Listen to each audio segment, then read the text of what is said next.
नमस्ते साथियों, मैं राजेश कुमार आपके हिंदी चैनल में आपका स्वागत करता हूं। आज हम देख रहे हैं बोर्ड के ऊपर एक जो सारणी मैंने बनाई है आपके लिए। ये उन विद्यार्थियों के लिए है जिनके मन में कई पुस्तकें पढ़ने के बाद भी ऐसी शंका बनी रहती है कि वर्णों के उच्चारण स्थान कौन कौन से हैं और कैसे इनका एक साथ हम संग्रह करें। तो मैंने एक साथ संग्रह करके आपके सामने इसको प्रस्तुत किया है। खासकर ये तैयारी करने वाले विद्यार्थियों के लिए बड़ी लाभदायक सामग्री है।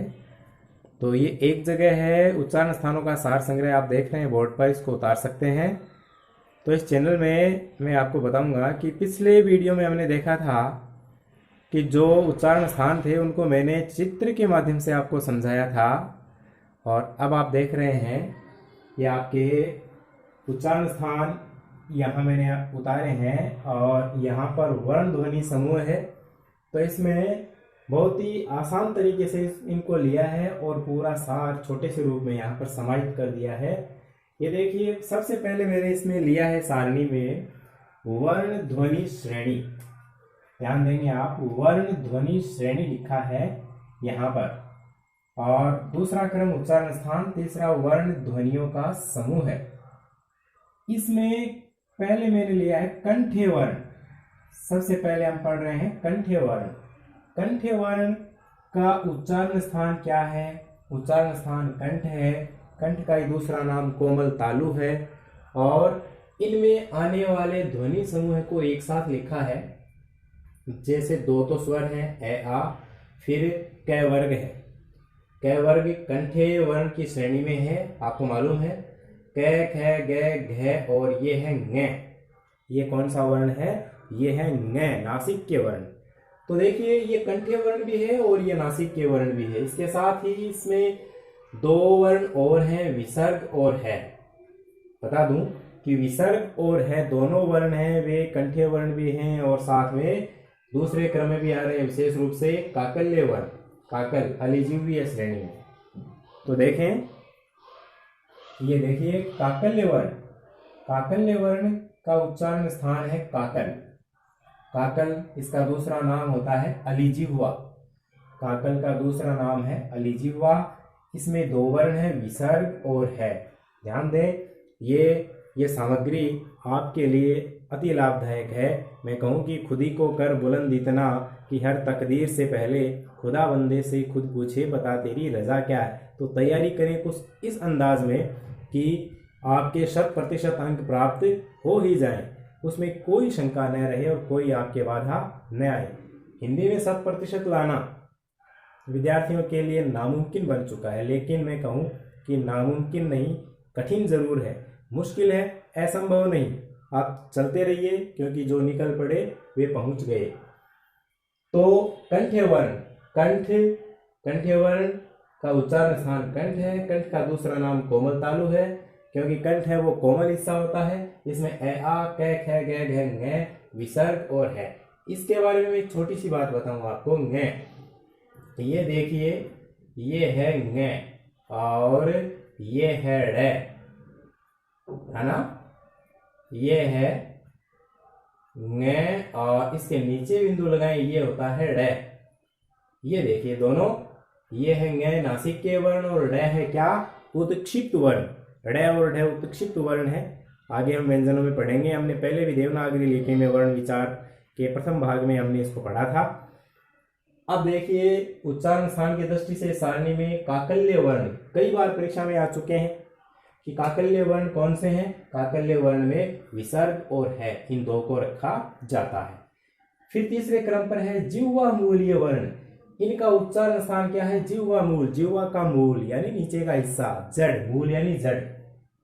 तो जिह्वा का जो नीचे का हिस्सा है जीभ का, वह जिह्वा मूल कहलाता है, और इससे उच्चारित होने वाले वर्ण है कै, ख, ग। ध्यान दें, एक विशेष बात मैं आपको यहाँ पर बताने वाला हूं कि कै, ख, ग, इनके नीचे एक एक बिंदु लगी हुई है। इनके नीचे बिंदु लगी हुई है, तो ये अरबी फारसी में प्रयुक्त होते हैं। अब प्रश्न ये उठता है कि ये जो नीचे बिंदु लगती है वर्णों के, ये क्या है? इसको क्या कहते हैं? तो हम नीचे बिंदु इसको कहते हैं तल बिंदु। इसका दूसरा नाम है नुक्ता। ये जो नुक्ता लग जाती है, तल बिंदु लग जाती है, ये वर्ण अधिकांश क्या प्राय ही किस श्रेणी में आ जाते हैं, अरबी फारसी की श्रेणी में आ जाते हैं। अरबी फारसी शब्दावली में इस तरह के शब्दों वर्णों का प्रयोग होता है। तो कै ख ग जिनके नीचे तलबिंदु है, नुक्ता लगा हुआ है, ये अरबी फारसी शब्दावली में आते हैं और इनका उच्चारण भी करते हैं तो जीभ के एकदम पीछे से होता है। सामान्य कै का उच्चारण कंठ से होता है और इस कै का उच्चारण कै एकदम पीछे से होता है, जोर आता है। ठीक है, तो अरबी फारसी शब्दावली जब हम पढ़ते हैं, उच्चारण सुनते हैं, तो इनका उच्चारण जैसे कयामत है, कय्यूम है, तो ये क्या है, इस तरह से इनके ये लगा हुआ होता है, तो इनके ये तलबिंदु लगने से ये अरबी फारसी शब्दावली है और ये जीवा मूल्य वर्ण है कै ख ग। ध्यान दें। और इसके बाद में आते हैं तालव्य वर्ण। तालव्य वर्ण का उच्चारण स्थान क्या है, तालु, जो मूल मुख्य तालु हिस्सा है वह है इसका उच्चारण स्थान है। इस उच्चारण स्थान से उच्चारित होने वाले वर्णों के समूह में आता है विद्यार्थियों छोटी ई बड़ी ई, ये दो स्वर हो गए, ई, फिर च, छ, ज, झ, य। ये देखिए, ये य है और ये ङ है, ये पंचम वर्ण है, ये नासिक के वर्ण भी है और साथ में ये अलग अलग अपने अपने वर्गों के अनुसार भी वर्ण ध्वनि की श्रेणी में अपना स्थान रखते हैं। जैसे ये कंठे में भी है और ये तालव्य में भी है और साथ में ये नासिक के भी है। इसके अलावा य और श, तालव्य श, जो मैंने सूत्र बताया था तामूद, उसमें पहला श है वो तालव्य है और साथ में य जो वर्ण है चार हमारे पास, जिनको अर्ध स्वर भी कहते हैं, ये वर्ण क्या है, इसमें पहला वर्ण यह है, वह तालव्य की श्रेणी में आता है क्योंकि इसका उच्चारण स्थान तालु है। तो इस स्थान में ई, च, छ, ज, झ, य और य और श। ठीक है। अब है कंठ तालव्य वर्ण। इसका उच्चारण स्थान है कंठ और तालु, जैसा कि नाम से स्पष्ट है, कंठ तालव्य, कंठ प्लस तालु यानी दोनों से उच्चारित होते हैं। जैसे ये ए का उच्चारण हम करते हैं, इसका विच्छेद करते हैं तो क्या हो जाएगा, ए जोड़ ई बराबर ए क्या हो गया, कंठे वर्ण हो गया, कंठ से उच्चारित होता है। और ये क्या हो गया, ये तालव्य हो गया, इसलिए ये क्या हो गया, ए क्या हो गया, कंठ तालव्य। तो दोनों वर्ण है वो कंठ तालु से उच्चारित होने के कारण कंठ तालव्य की श्रेणी में आते हैं। इनमें दो वर्ण हैं, दो स्वर हैं केवल, ए और ऐ। अब है मूर्धन्य वर्ण का उच्चारण स्थान है मूर्धा।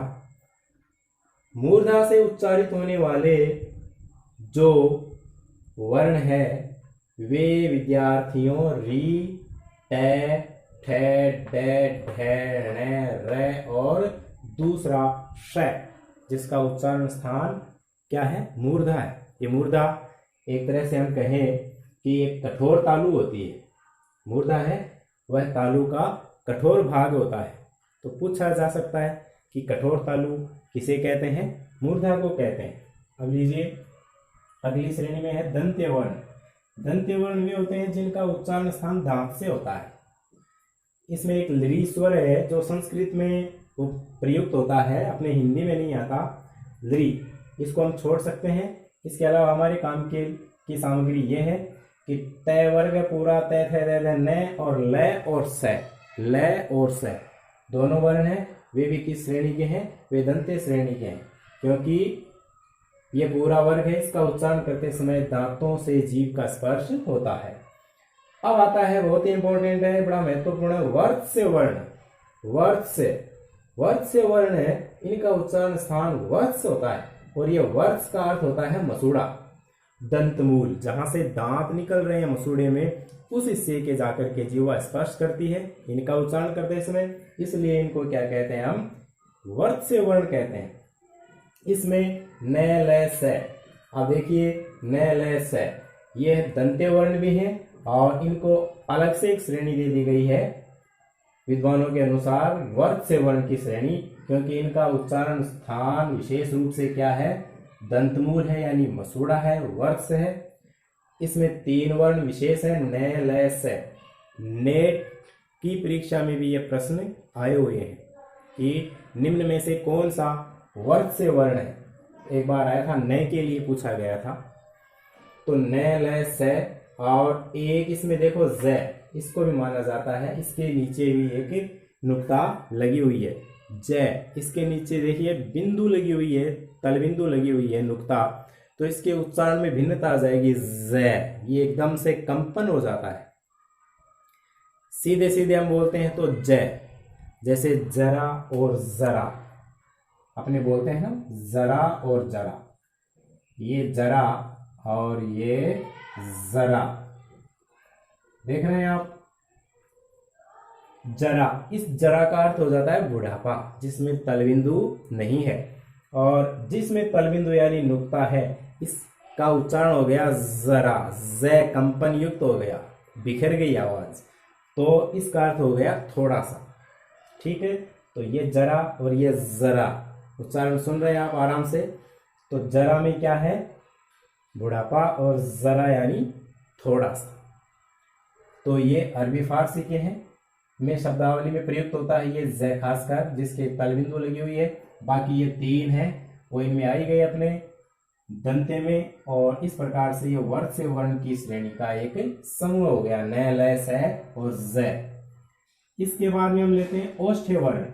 ओष्ठ्य वर्ण का उच्चारण स्थान ओष्ठ है, ओठ, ओष्ठ, ओठ, होठ नहीं होता है, हम है लगाते हैं, है नहीं होता है, इसमें ए होता है। तो ये ओष्ठ्य वर्ण का उच्चारण स्थान क्या है, ओष्ठ। और इसमें आ जाते हैं दो तो स्वर आपके उ उ, क्योंकि इनके उच्चारण में मैंने पहले बताया था कि उ बोलते हैं तो हमारा जो मुंह है, हमारे जो ओष्ठ हैं वे गोलाकृति पकड़ लेते हैं। तो उ और साथ में पै फै बै भै मै, ये पूरा समूह है वो किस में आ गया, ओष्ठ्य वर्ण की श्रेणी में आ गया। इसके बाद में हम लेते हैं कंठोष्ठ्य। जैसा कि नाम से स्पष्ट है, कंठ जोड़ ओष्ठ दोनों का नाम आ रहा है, तो कंठ और ओष्ठ दोनों से उच्चारित होते हैं, इसलिए ओ औ दो स्वर हैं, वे कंठोष्ठ्य वर्ण की श्रेणी में आता है। हम टुकड़े करके देख भी सकते हैं कि ए जोड़ उ बराबर ओ।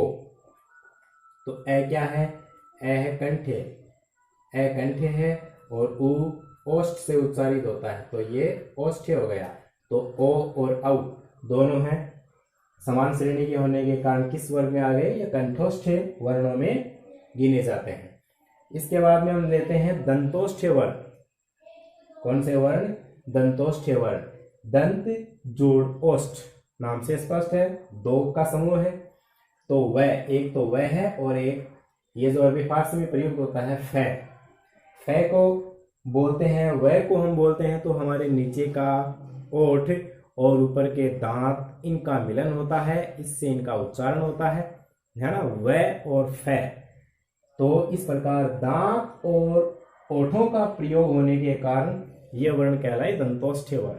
समझ में आ रही होगी बात आपके, तो आप इनको अच्छे से नोट कीजिए, क्योंकि ये दिखने में एक जंजाल सा लगता है, लेकिन हम इसको पढ़ते हैं तो बड़ा आसान है और बड़ा ही स्वादिष्ट है यूँ कहें, क्योंकि इसमें बड़ा एक आस्वाद प्राप्त होता है जब हम व्याकरण को, साहित्य को गहराई से अध्ययन करते हैं और उसमें रुचि लेते हैं और उसको ध्यानपूर्वक सुनते हैं। तो क्योंकि कहा भी गया है ना कि तंत्री नाद कवित रस सरस राग रतिरंग, अनबूढ़े बूढ़े तिरे जे बूढ़े सब अंग, यानी काव्य में, संगीत में, है ना, और राग रंग में जो व्यक्ति पूरे अंगों से डूबता है, पूरे तन मन से इसमें रुचि लेता है, वो तैर जाता है, यानी डूबने वाला तैर जाता है, मतलब सफल हो जाता है।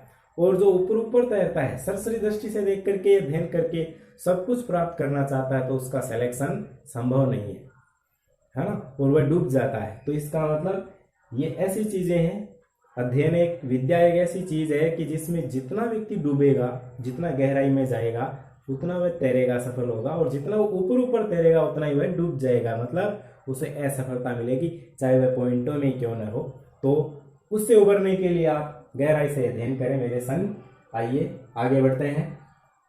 कंठोष्ठ्य हो गया, इसमें दो स्वर हैं, ओ औ। अब दंतोष्ठ्य, जिसमें दांत और ओठों का प्रयोग, वह और फै। इसके बाद में हम लेते हैं नासिक के वर्ण। जिनका उच्चारण स्थान किससे होता है? नासिका से होता है। नाक से ध्वनि निकलती है, श्वास वायु नाक से निकाली जाती है। नाक बंद करके इनका उच्चारण नहीं होता। करके देखना आप। तो नासिक के वर्ण अंग यानी अनुस्वार, एक अनुस्वार है, और न जो पंचम वर्ण की चर्चा हो रही थी, नासिक के वर्ण हमने चित्र में समझा था पिछले वीडियो में, तो उसके आधार पर हम यहाँ देख रहे हैं। वह मैंने आपको उच्चारण स्थान वैसे समझा दिए थे ताकि आपको ये पता चले कि कौन सा उच्चारण स्थान हमारे मुख विवर में, हमारे इस स्वर तंत्र में कहाँ है। अब यहाँ सारणीबद्ध बना करके परीक्षा की दृष्टि से आपके लिए महत्वपूर्ण सामग्री रखी गई है।